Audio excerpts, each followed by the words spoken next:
the reign of Arctic ice is a constant threat that defines a natural world and its landscape that refuses to be domesticated.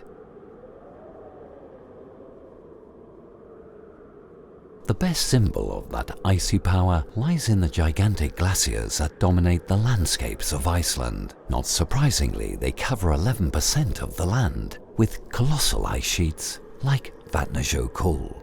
Spanning 8,000 square kilometers of ice and snow, this glacier alone is larger than all the other European glaciers combined.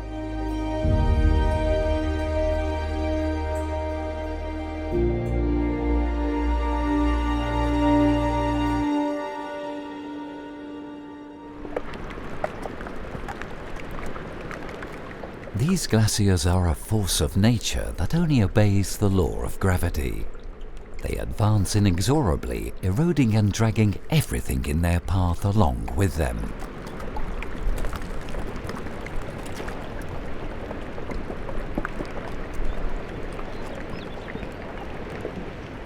When the river of ice meets the sea, it creates scenes of singular beauty, where icebergs of thousand-year-old blue ice float away towards their watery end.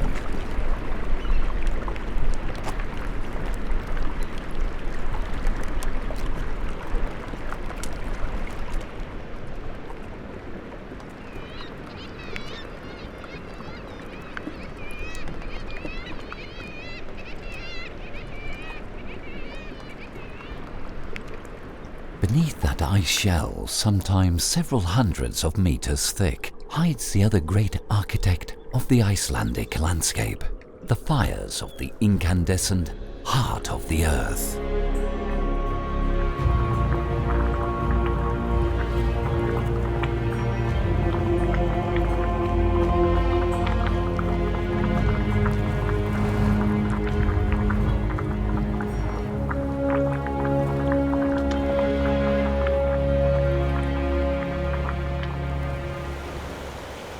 The underbellies of the Icelandic glaciers, melted by that telluric warmth, create rivers and streams that convert the slow erosive power of the ice into an unbound fury that forces its way through the landscape with watery fists.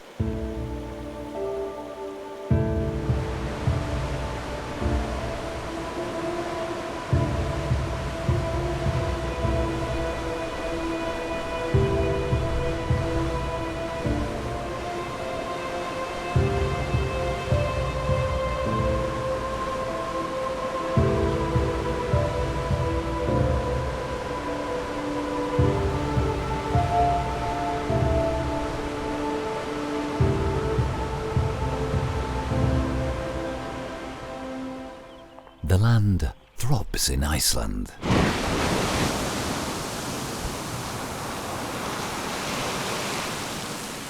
They are the heartbeats of a newborn isle.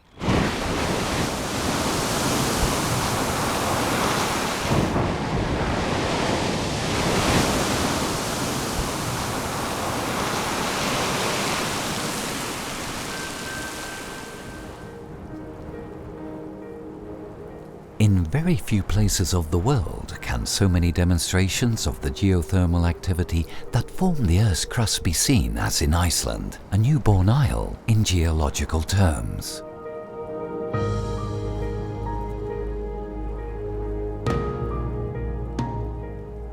Its 16 million years are nothing compared to nearby Greenland, for example.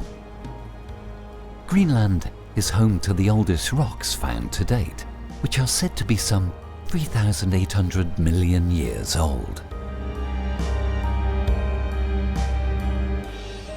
The Icelandic landscape reflects the infancy of our planet. Exploring it helps us understand the extraordinary adventure that has happened here, an adventure in which life slowly took hold on this newly formed land through a constant and determined struggle.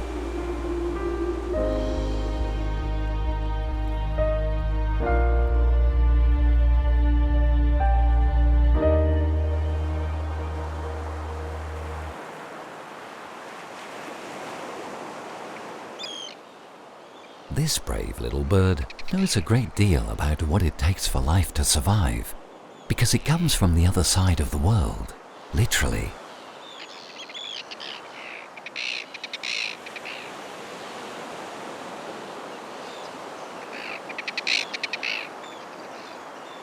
After a journey of some 40 days on which it has travelled some 25,000 kilometres from somewhere near the Antarctic, this Arctic tern has finally reached its breeding ground in Iceland.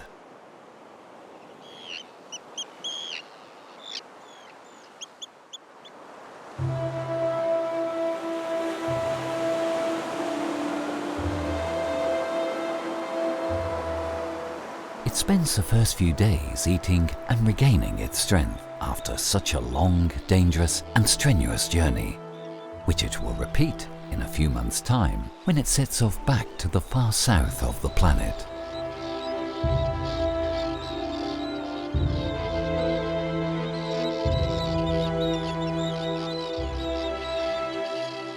No other living being makes such a long annual migration. If this Arctic tern reaches the age of 30, the average life expectancy for its species, it will have flown the equivalent of 3 times the distance from the Earth to the Moon over the course of its migrations. All that effort will have been in vain if it cannot find its mate. Terns mate for life, but migrate separately. So they don't know if anything might have happened to their partner. When they reach their breeding ground, which is the same every year, all they can do is wait and hope that their partner has also made the journey safely. A lone female does not go unnoticed by a lone male. Perhaps she is a widow to convince that he is an excellent choice for starting a new family.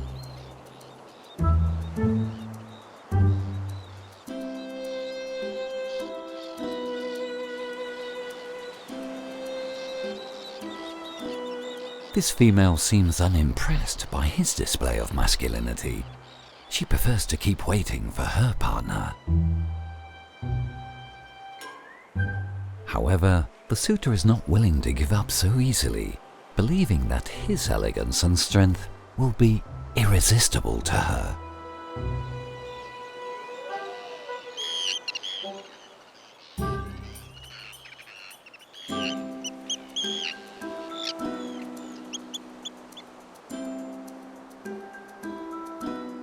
Patience and loyalty win again. Her mate finally makes an appearance, and does so with a gift to renew their bond. The male will spend several days lavishing attention on her with constant food until she becomes receptive again.